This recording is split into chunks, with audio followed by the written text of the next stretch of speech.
सतगुरु के सभी के करूं, दिल अपनी का साथ।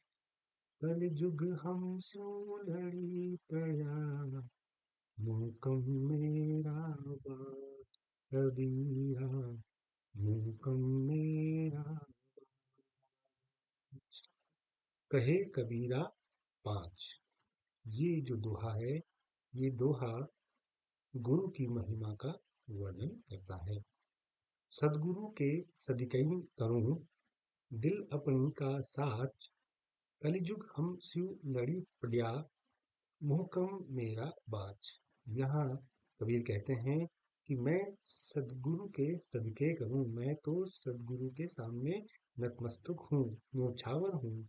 उसी ने दिल अपनी का साथ, मुझे सच्चा दिल वाला बनाया, उसी ने मुझे ज्ञान दिया और ये कहा कि हमेशा सच के साथ रहना, सच्चाई के साथ रहना, सच का साथ देना, यही सिखाया है।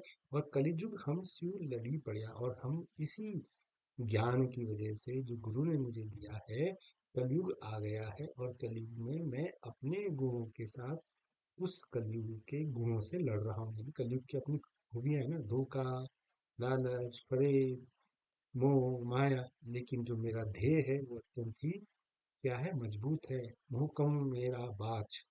और यह सब मुझ पर गुरु की कृपा है। गुरु ने मुझे ऐसे गढ़ा है कि मैं तमाम विरोधों के बावजूद जो कलयुग के गुण हैं, जिन्हें अवगुण कहना चाहिए, मैं उनसे जो है लड़ रहा हूँ और मेरा चित्त शांत है और मैं मजबूती के साथ खड़ा हूँ। इसको और अच्छे से देख लेते हैं कि कबीर यहाँ पर कहते हैं कि मैं अपने गुरु के सामने नतमस्तक हूँ। ये मैंने आपको बता दिया है, उसी ने मुझे दिल से सच्चा होना सिखाया है। कलयुग अपने गुणों के साथ मुझसे लड़ रहा है, लेकिन मेरा ध्येय अत्यंत मजबूत है। और अगर हम इसकी विशेष व्याख्या करें तो वो व्याख्या इस तरीके से है कि कबीर कहते हैं कि मैं अपने सच्चे गुरु के सामने नतमस्तक हूँ, न्योछावर हूँ, बार बार प्रणाम करता हूँ उनके प्रति। क्यों? क्योंकि गुरु ने मुझे सच्चा ज्ञान दिया है। उनके सच्चे मार्गदर्शन से ही मैं कलयुग के विकारों जैसे झूठ, कपट, माया, मोह से संघर्ष कर रहा हूँ।